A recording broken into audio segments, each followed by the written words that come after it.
2 anni fa l'uomo più importante che c'è nel mercato dei diamanti, che si chiama Martin Rappaport, grande amico di mio padre, è andato lui stesso a 70 anni coi piedi nel fango delle miniere in Africa a parlare agli africani, a dire dovete smettere di vendere diamanti a prezzi bassi a dei bianchi che non vi pagano il prezzo corretto. È ora che voi capiate come funziona il mercato dei diamanti. Io, Martin Rappaport, verrò qui in Sierra Leone, in Angola, in Botswana, con gli imprenditori sani, seri ed etici, e insieme costruiremo il mercato dei diamanti del presente e del futuro. E questo sta succedendo. La seguente è una conversazione con Alberto Vitale, gioielliere e titolare di Vitale 1913, una delle maison di alta gioielleria più prestigiose a Montecarlo. La sua famiglia opera da oltre un secolo nel settore dei diamanti e delle pietre preziose, realizzando gioielli su misura per una clientela internazionale sempre più ampia e oggi presente anche nel mondo dello spettacolo e della cultura pop. Ma quello che mi ha colpito maggiormente di Alberto non riguarda soltanto i gioielli, è la sua visione imprenditoriale. La volontà di dare spazio, responsabilità e fiducia a giovani talenti che stanno contribuendo a portare l'azienda verso nuovi mercati e opportunità che fino a pochi anni fa sembravano impensabili. Abbiamo parlato di come si realizza davvero un gioiello unico, del mercato dei diamanti e delle sfide legate all'approvvigionamento di pietre preziose. Buona visione. Alberto, grazie per averci accolti nel tuo splendido salone. Quando iniziate a progettare un nuovo gioiello, qual è il processo creativo? Da dove iniziate? Dall'idea, dalla pietra o dalla persona che indosserà il gioiello? Beh, guarda, dipende. Ci sono dei casi in cui la persona viene qua con un'idea, con un progetto, e è molto bello, è affascinante, è interessante cercare di capire quello che la persona vuole, quello che la persona vuole trasmettere attraverso quel gioiello. Il gioiello negli ultimi anni sta diventando veramente un tramite per esprimere chi sei, la tua personalità. Se ci pensi, è l'unico oggetto di lusso che puoi portare su di te sempre, ovunque. È l'unico prodotto di lusso che non ha regole, puoi fare quello che vuoi. C'è gente che gira con una collana da 4 kg, c'è gente che gira con un diamantino piccolino che è alto mezzo centimetro e vale 5 milioni di euro. Dunque la cosa per me più affascinante è partire dalla persona. Altre volte si parte dalla gemma, troviamo delle volte dei diamanti eccezionali o delle gemme ancora più rare dei diamanti, ce ne innamoriamo, la compriamo e iniziamo a disegnare attorno. Assolutamente. Oppure delle altre volte, come mi è capitato un annetto fa, ho avuto un'idea, ho osservato quello che c'era attorno a me, l'architettura, altri prodotti di lusso, come evolve il design, e ho deciso di creare una collezione su un tema che era l'Art Deco, che mi affascinava da anni, che non avevo mai fatto nulla e finalmente l'ho fatto. Ecco, questi sono un po' i 3 motivi in generale. E come avviene la ricerca delle pietre preziose, che da alcuni racconti sembra quasi un'avventura? Beh, dipende dall'approccio che hai, perché effettivamente alcuni miei colleghi e amici vanno veramente nei posti in cui si trovano queste pietre, vanno nelle miniere, ed è anche un po' un'avventura, soprattutto oggi che le tecnologie permettono di creare gemme sintetiche, non solo i diamanti sintetici, ormai il sintetico stanno facendo quasi tutto. Dunque l'avventura, proprio perché in mezzo a questi mercati di persone, di trader, ma anche veramente di persone semplici che li hanno trovati in miniera, che escono con i piedi nudi, non hanno niente, vengono lì a proporti dei sassolini che hanno in mano e tu devi cercare in mezzo alla strada di decidere quello che vuoi comprare. Quello è un mondo, però non è il mondo che mi appartiene. Io ho deciso tanti anni fa, quando sono entrato in questo mestiere, di comprare gemme già tagliate e certificate, o alcune volte le certifichiamo, le facciamo certificare noi perché abbiamo la capacità di comprare gemme anche senza certificato, perché sono un po' 2 mondi diversi. Chiaro. Quando comprate gemme fino appunto alla creazione del gioiello finale, quali sono le fasi chiave? Ma allora, se partiamo dalla gemma, diciamo che disegniamo attorno a questa gemma, posso essere io o altre persone, Alessandro Bernini che lavora tantissimo con me, o altri designer che collaborano con me, che hanno l'idea, hanno la visione, oppure vedono che c'è un determinato trend di mercato. Dunque disegniamo, e disegnando ci vengono magari delle ispirazioni, oppure scegliamo un tema. Dunque andiamo dietro a un tema, come per me adesso è stato l'Art Deco, ho seguito quel tema, ho osservato moltissima architettura Art Deco e poi ho disegnato 100-150 pezzi diversi. Ti occupi te proprio del design, del disegnare il gioiello? Ma sai, quando sei a capo di una piccola azienda devi fare un po' tutto, devi occuparti, se adesso si rompe l'aria condizionata e cade qualcosa in mezzo, devo chiamare il tecnico che viene ad aggiustare o magari chiedo al mio collega di farlo. Con me mi occupo anche di parlare con un cliente che magari chiama urlando al telefono che ha avuto i ladri in casa e disperato non sa cosa fare, perciò in una piccola azienda ti trovi a gestire emergenze di ogni tipo. Però sicuramente la parte più bella è quella creativa. Dunque quasi tutti i giorni mi riservo del tempo per la parte creativa, che è quella che comunque mi piace di più. E quando appunto si tratta del mettere in atto, nel creare proprio effettivamente il gioiello, c'è un artigiano, ti occupi anche di quella parte? Beh, allora, io ho la fortuna di provenire da una città, un'orribile cittadina in Piemonte che conoscono di solito gli italiani, nessun altro conosce, si chiama Valenza, è vicino a Milano, tu forse la conoscerai. In questa cittadina ci sono 500-600 aziende, microscopiche aziende, come era quella della mia famiglia. È un tessuto aziendale incredibile, pensa che la media per addetto è di 4 persone. Sono aziende che vanno dalla singola persona a 5, 10, 15, 20, 50, 60 nei casi più importanti. Poi è arrivato Bulgari qualche anno fa, adesso Bulgari ha 1000 persone ed è un caso a parte. Cartier ha aperto meno di un anno fa e ne avrà forse 200. Ecco, però è una piccola società, una piccola città dove tutti un po' si conoscono e collaborano, dunque c'è chi fa solo la fusione dell'oro, c'è chi fa il design 3D, c'è chi fa l'incassatura dei diamanti, cioè la fase finale in cui bloccano diciamo, i diamanti sull'oggetto, c'è chi fa solo la pulitura. La mia bisnonna era una pulitrice, il mio bisnonno era un artigiano perché aveva più la manualità. Uno dei miei zii era artigiano, lavorava sulla cera, lavorava solamente direttamente dalla cera. Ha passato 30 anni della sua vita a limare cera. Io penso che la cera nelle sue mani non le dava via neanche quando faceva la doccia alla sera. Pensate. E come avviene la comunicazione tra te che appunto disegni il gioiello e loro che effettivamente lo E non è vedono? sempre facile, non è affatto facile, delle volte c'è contrasto. Devi considerare che un gioiello è fatto di 3 opere d'arte. La prima è il disegno, lo schizzo. Può essere uno schizzo fatto veloce su un pezzo di carta la sera davanti alla TV o può essere invece un acquarello perfetto che impegna ore e ore di lavoro. La seconda opera d'arte è il disegno 3D, è il CAD, è quello che si fa ovviamente a computer e qui è un po' la generazione nuova che lo fa. C'è anche gente alla mia età che ha imparato a fare CAD, ma sono più ragazzi della tua età. E questa diciamo che è una seconda opera perché rendi tridimensionale quello che il disegno era bidimensionale e porti anche già il concetto di peso, di resistenza, di robustezza. Il peso, ad esempio, conta molto negli orecchini, perché non puoi strappare un orecchio a una donna perché tu ti sei inventato che vuoi fare un coso grosso così, capisci? Certo. Ecco, perciò il gioiello è fatto di grammi, decimi, centesimi di grammo. Perciò c'è una ingegnerizzazione profonda. E la terza opera d'arte è la realizzazione finale. Quando l'artigiano ha in mano l'oggetto fatto con il CAD, delle volte lo guarda e dice a chi ha fatto il CAD, che ha fatto il disegno, sei un deficiente, sta roba fa schifo. O guarda, non è dimensionato bene, guarda la parte sotto rispetto a questa, non è equilibrato. Oppure no, non c'è abbastanza spazio. Come faccio a fare incassare i diamanti qua? Ma siete stati dei deficienti, non avete pensato a questo spessore. Oppure lì è troppo fragile, cosa fate? Siete dei cani. Ecco, dunque c'è la terza opera d'arte e c'è un'interazione tra i tre continua e che poi alla fine porta all'oggetto finale. Chiaro. Senti, secondo te come mai oggi le persone comprano gioielli? Quanto è forma di espressione personale, quanto è status?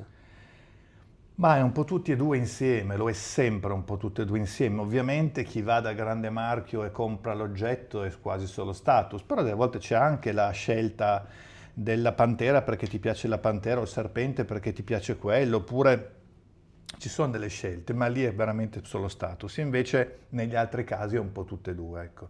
Diciamo che trovo nelle nuove generazioni, nei ragazzi un po' più evoluti, più la ricerca del su misura, del pezzo fatto per lui, che non la ricerca di andare a comprare una roba che hanno già comprato in 1000, che l'hanno già fatto 1 milione di volte, ma resiste anche fake, ne trovi finché vuoi, ecco, quella roba lì secondo me sta un po' passando. Infatti se osservi un marchio per la quale la mia famiglia ha lavorato più di 30 anni, che è Bulgari, si sta ritrovando. Bulgari adesso, gli ultimi 2 anni, si sta ritornando al Bulgari degli anni 60. E da italiano sono contento, anche se a me non appartiene più a un'azienda italiana, però comunque sta ritrovando un'energia nuova, sta rincominciando a creare. Ecco. Focus sulla qualità, dici? Sulla qualità, ma lì più che altro focus sulla creatività, Ok. sull'espressione, su creare cose belle, uniche, nuove, un po' quello che noi facciamo ormai da 20 anni. E dici, questo sta interessando soprattutto una clientela più giovane? Questo interessa un po' tutti, diciamo che dai 50 anni in poi noto che sì, c'è un po' meno interesse, le famiglie ormai hanno già comprato determinate cose, c'è meno... Sì, i giovani oggi stanno riscoprendo molto il gioiello, sì. Perché quello di cui ero molto interessato, tu sei gioielliere di quarta generazione, se non Sì. sbaglio. Quanto è diversa l'alta gioielleria rispetto ai tempi di tuo padre, ai tempi di tuo nonno? Beh, mio papà faceva il commerciante di diamanti, lui voleva la vita facile, mi ha sempre detto cosa perdete tempo a disegnare, a fare gioielli, a investire in fabbricazione, in oro, in cose, poi addirittura in marketing, quando io semplicemente compro i diamanti, vendo i diamanti e vivo bene. A lui negli anni 60-70 era andata bene così, il prezzo del diamante saliva e comprava, vendeva, faceva margini importanti e tutto andava bene. Oggi non è più così. Oggi anche grazie a causa delle tecnologie un po' tutto il mondo è diventato collegato, perciò in questo settore ha senso se porti un vero valore aggiunto. È per quello che mi sono messo a fare gioielli come faceva più mio nonno o il mio bisnonno, non come ha fatto mio padre. Sai, c'è un'evoluzione molto importante nel mondo economico, nella società di oggi, per cui bisogna, quando crei un'azienda, quando vuoi sviluppare un'azienda, essere in linea con quello che il mercato chiede. E oggi fai soprattutto B2C?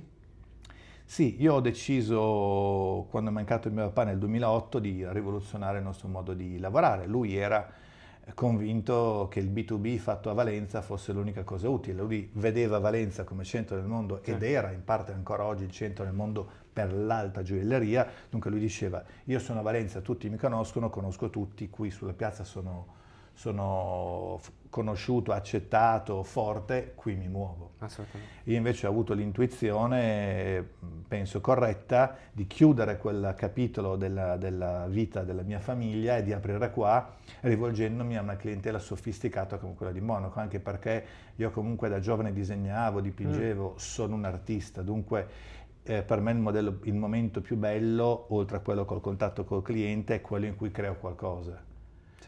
Altri magari questo non ce l'hanno, è una questione anche di vena personale, di talenti che Dio ti dà, di tua propensione. Ecco. Assolutamente. All'inizio abbiamo trattato il tema della tracciabilità, quanto è importante appunto la questione dell'origine dei diamanti e come affrontate appunto le certificazioni. Guarda, è fondamentale, sono molto contento perché in questi ultimi 2 o 3 anni il mondo intero sta capendo che la tracciabilità è fondamentale. Proprio ieri c'è stato l'annuncio che il più grande ente al mondo che dà le regole del mercato dei diamanti ha ufficialmente detto che la tracciabilità è il tema sul quale andranno a lavorare di più.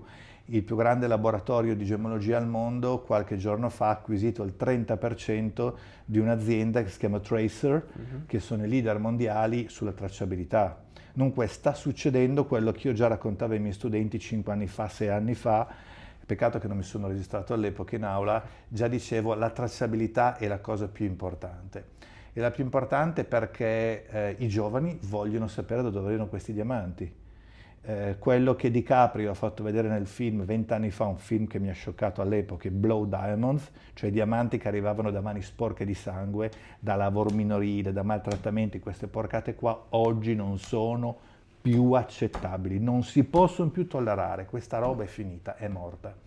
2 anni fa l'uomo più importante che c'è nel mercato dei diamanti, che si chiama Martin Rapaport, grande amico di mio padre, è andato lui stesso a 70 anni coi piedi nel fango delle miniere in Africa a parlare agli africani, a dire dovete smettere di vendere diamanti a prezzi bassi a dei bianchi che non vi pagano il prezzo corretto. È ora che voi capiate come funziona il mercato dei diamanti. Io, Martin Rapaport, verrò qui in Sierra Leone, in Angola, in Botswana, con gli imprenditori sani, seri ed etici e insieme costruiremo il mercato dei diamanti del presente e del futuro, e questo sta succedendo. Esatto, infatti è un tema molto discusso, molto delicato. Ho visto qualche intervista, cioè ieri molti commenti erano proprio a riguardo. Come valuti un buon diamante? Beh, un buon diamante, ci sono due categorie dei diamanti. I diamanti colorless, cioè quelli che volgarmente si chiamano bianchi, hanno delle scale di riferimento molto chiare. C'è un laboratorio al mondo che ha creato un sistema di classificazione che è riconosciuto a livello mondiale, dunque è molto semplice. Esistono il colore, la purezza, tanti dettagli, 7-8 dettagli. Dunque i certificati sono molto chiari e dunque è piuttosto semplice arrivare a valutare un diamante in colore. Nei diamanti di colore gialli, rossi, verdi e blu, che sono la mia passione da 10 anni, è molto più complicato. Chiaro. Non esiste un listino prezzo, i certificati sono abbastanza chiari, ma nel colore, nella scala di colore c'è ancora poca informazione. Dunque lì esistono ancora delle opportunità di lavorare bene, e lì l'esperienza è quello che fa la differenza. Io ho iniziato a accumulare esperienza 10 anni fa e oggi posso dire di avere una certa capacità nel distinguerli, nel trattarli, e li usiamo molto nelle nostre collezioni. Assolutamente. Se non sbaglio ci sono anche le 4C da tenere. Sì, le 4C sono un po' quelle che appunto questo laboratorio Gemologic Institute of America ha creato questo sistema delle 4C che permette di dare un'informazione, diciamo, principale, quasi completa del diamante. Dunque hai i carati che rappresentano il peso, la seconda C è il colore, poi abbiamo la clarity, cioè la quantità e la posizione delle inclusioni all'interno del diamante. Anche qui poi i temi sono molto vari, perché colore e purezza spesso vengono confusi, insomma, però ecco, sono due temi diversi. L'ultima C è il cut, cioè come è stato tagliato sul diamante, se è stato tagliato più o meno bene, perché il diamante una cosa deve fare, deve brillare. Se è tagliato bene brilla, se è tagliato male non brilla. Dunque la C del cut è forse quella più importante, che anche se è quella più sottovalutata. E voi vi occupate anche della vendita di diamanti sciolti? Sì, anche se sempre di meno. Non mi piace più di tanto, perché il diamante è, diciamo, uno strumento per creare un gioiello. È come se ti mettessi a vendere i motori delle macchine o i meccanismi degli orologi. Lo trovo poco sensato. Mi piace di più vendere un gioiello finito, una creazione, un'opera d'arte che una persona compra per varie ragioni, ma è un oggetto finito. Ecco, mi piace molto di più. Infatti una domanda che mi ero posto è: se ogni creazione è unica, come si determina il suo valore? Quanto conta appunto magari la parte artistica sul valore finale? Guarda, questa è una bellissima domanda, perché in effetti non esiste il valore di un gioiello, non esiste il valore. Noi facciamo anche delle volte delle perizie, delle expertise per istituzioni, per persone che vogliono magari assicurare dei gioielli, eccetera. Non esiste un numero. Ovviamente esistono dei parametri nei quali potersi muovere. Ovviamente un diamante, come ti dicevo, ha un certificato, e questo certificato hai un'idea di un valore di mercato. Ovviamente c'è il valore di mercato al quale noi professionisti compriamo e vendiamo, ci sono valori invece per chi non è di questo mondo, che dunque lo compra come privato, paga la sua IVA e se lo tiene, dunque sono valori diversi. Ma l'aspetto artistico conta in base a chi è l'artista. Nel senso che, come in qualsiasi cosa, un artista conosciuto si può far pagare per il lavoro che fa molto di più. Uno sconosciuto non riesce a farsi pagare più di tanto. Dunque, purtroppo in questo settore spesso si è fatto questo errore. Si vendevano diamanti e oro dopo aver fatto un lavoro artistico, un lavoro anche tecnico molto importante sul gioiello, e non si era capaci a farlo apprezzare. Certo. Ecco, è un po' la differenza invece con quello che hanno fatto in Svizzera, perché sono stati molto bravi a far apprezzare gli orologi, mentre i miei colleghi valenzani, soprattutto la generazione prima, facevano cose bellissime e spesso le vendevano unbranded.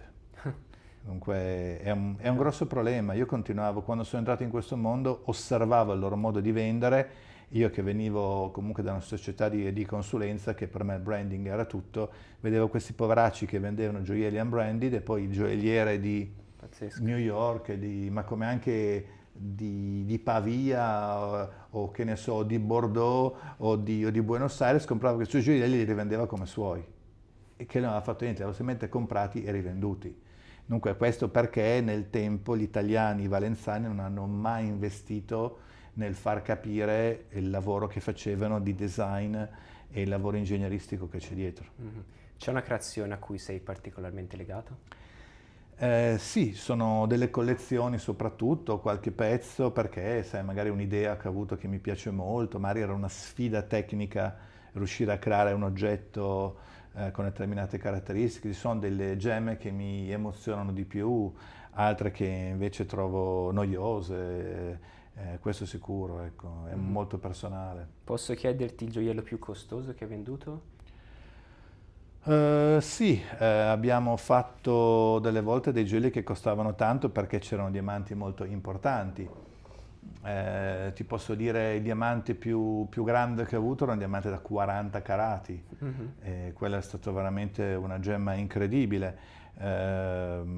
Abbiamo fatto delle volte gli oggetti che contenevano centinaia di carati, dunque costavano centinaia di migliaia di euro. Ecco, non ti posso dire chi erano i clienti Sì, perché certo. non possiamo per discrezione dirlo, ma abbiamo fatto delle cose che ci hanno dato soddisfazione. Oggi chi sono i vostri clienti generalmente?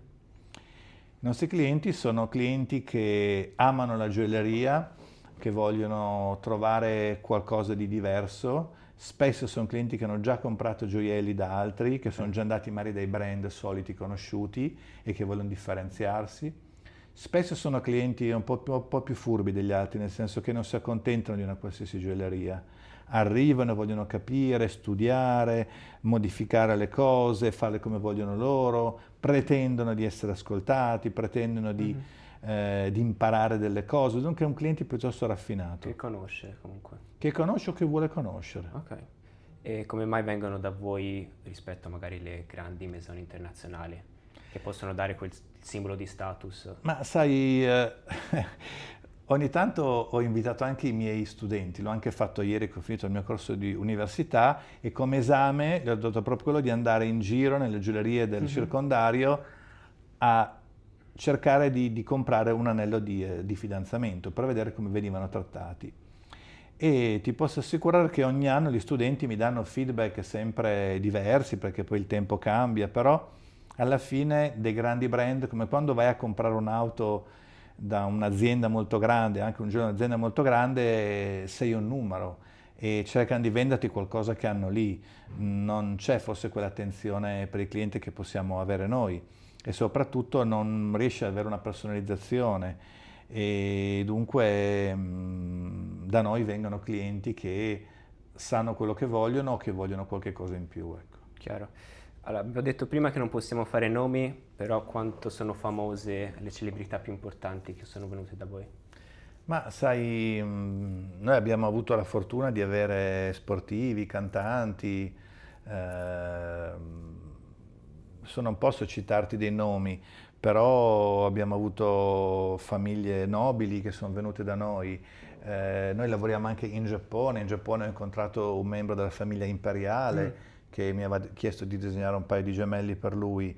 Sai, queste cose succedono nel nostro settore, poi vivendo a Monaco abbiamo la possibilità di incontrare a degli eventi delle persone particolari, persone che hanno creato aziende, persone di famiglie e che quando vedono la passione, ecco, la passione è un po' il driver forse più importante. Assolutamente. E sempre più persone oggi vedono i gioielli come asset. Quando è che comprare un gioiello diventa un vero e proprio investimento? Allora, è una domanda interessante e la risposta che ti do oggi non sarebbe stata la risposta di 10 anni fa, Ok. perché ho proprio visto in questi 10 anni sono successe diverse cose, tante altre ne accadranno. Ad esempio, i diamanti classici, bianchi, insomma, quelli senza colore, piccolini, hanno perso tantissimo valore. Quelli più grandi no, quelli più importanti no. Perciò chi nel tempo ha investito in diamanti, diciamo, attorno a un carato, diciamo, Mhm. quel diamantino dato da anello di fidanzamento un po' classico, oggi ha perso tantissimo. Chi ha investito in gemme rare invece ha guadagnato. Che ne so, se 10 anni fa avessi comprato, come io consigliavo, la Tormalina Paraiba, che è un particolare colore, un azzurro neon acceso della tormalina che si trova solamente in una zona particolare del mondo, oggi potevi venderla per 5, 6, 7 volte il prezzo di acquisto dell'epoca. All'epoca se avessi comprato diamanti piccoli, anche da 1,5 carat, 2 carat, oggi li vendi alla metà se riesci a venderli. Capisci? Perciò una pietra sconosciuta come la tormalina Paraiba, una pietra molto conosciuta come il diamante, hanno avuto dei trend completamente opposti.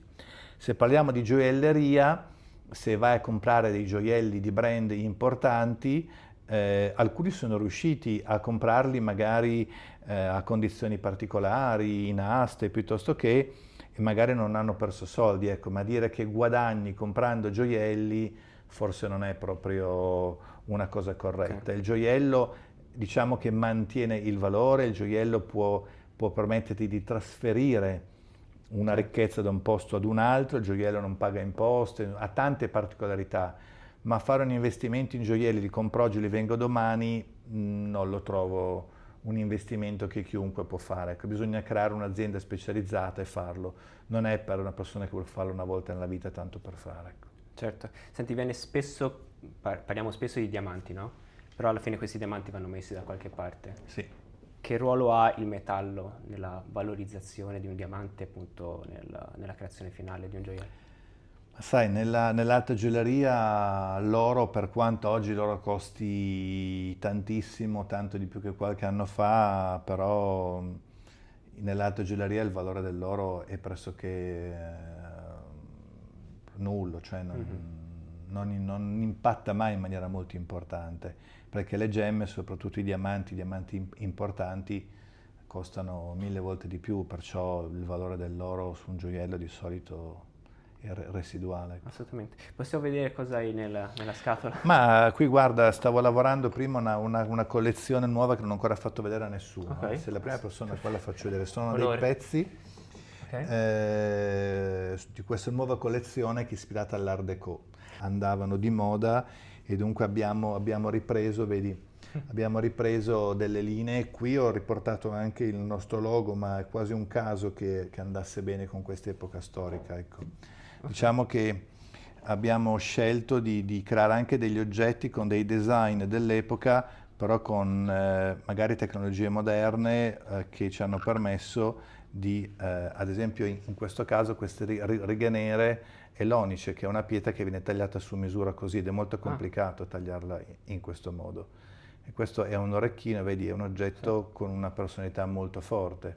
E le linee sono quelle dell'Art Deco degli anni 20-30, dunque abbiamo riportato, ho preso delle linee da immobili, da pezzi di uso comune, diciamo, l'interior design dell'epoca, che è affascinante, e abbiamo creato questa collezione che presenteremo a breve, tra qualche settimana. Quali possono essere i costi di questi? Ma guarda, ho deciso di fare una collezione che fossero dei gioielli che può comprare quasi chiunque, nel senso che abbiamo, diciamo, dei prezzi al pubblico dai 10 ai 100.000 euro, ecco, che per la nostra clientela sono oggetti tutto sommato normali, ecco. Assolutamente. Senti, in chiusura, so che hai assunto diversi ragazzi giovani in gamba, che partendo appunto da questa esperienza, che consiglio finale daresti a un ragazzo che vuole entrare nel mondo dell'alta gioielleria e eventualmente fare carriera? Guarda, lo dicevo ieri ai miei studenti, che era la mia ultima lezione in aula, e dicevo, ragazzi, secondo me la cosa più importante è osservare il mondo, osservare quello che è attorno a te e osservare se stessi. Dopodiché devi fare un match, devi dire io cosa so fare, cosa voglio fare, quali sono i miei talenti, cioè Dio cosa mi ha dato, quali capacità mi ha dato e in questo mondo cosa posso fare. Allora devi cercare di matchare queste due cose, magari trovi l'azienda che ti permette di usare le tue capacità e i tuoi talenti e lì riesci a fare determinate cose, come è stato il caso di Alessandro Bernini, che è entrato qui, che mi ha detto vorrei lavorare con i gioielli, non so niente, e ci siamo messi a lavorare insieme. E oggi ha creato un mercato e funziona benissimo, è eccezionale. è la più grande riuscita che ho avuto in questi anni. Assolutamente. Ma ho visto tanti altri ragazzi evolvere. Un ragazzo che ho avuto 10 anni fa come studente oggi è alla guida della sua azienda di famiglia, vendono diamanti di colore e il padre lo ha lasciato fare. Lui, mi ricordo quando era mio studente, mi diceva: Alberto, ma qual è la mentalità business to consumer europea? Perché lui arrivano dall'India, veniva qua e non capiva niente. Lui è venuto a Monaco per capire la mentalità business to consumer con gli occhi dell'europeo. Non c'è bisogno di partire da un background in alta gioielleria o da genitori. No, anzi, delle volte il background ti lascia dormire troppo. Bisogna avere fame. Quello che diceva il buon Steve Jobs aveva ragione. Bisogna essere un po' folli, buttarsi a fare cose anche sbagliate, ma buttarsi, provare, fare. Si sbaglia, non importa, si va avanti, si costruisce e ti scopri anche. Tu da giovane bisogna di scoprire, devi metterti in difficoltà, devi buttarti nella massa, picchiare, essere picchiato, e quando capisci che prendi le sberle sempre da una parte, beh, ti proteggerai da quel lato, no? Diventerai più forte di lì e vai avanti e impari. Questo è un po' quello che bisogna fare. Invece vedo tanti ragazzi che aspettano, continuano a studiare, a fare corsi, formazione, provare, provo di chi, non bisogna provare, bisogna fare le cose, buttarsi e combattere. Quello devi fare, null'altro. Assolutamente. Alberto, è stato un grande piacere, interessantissimo. Piacere mio. Grazie. Grazie a te.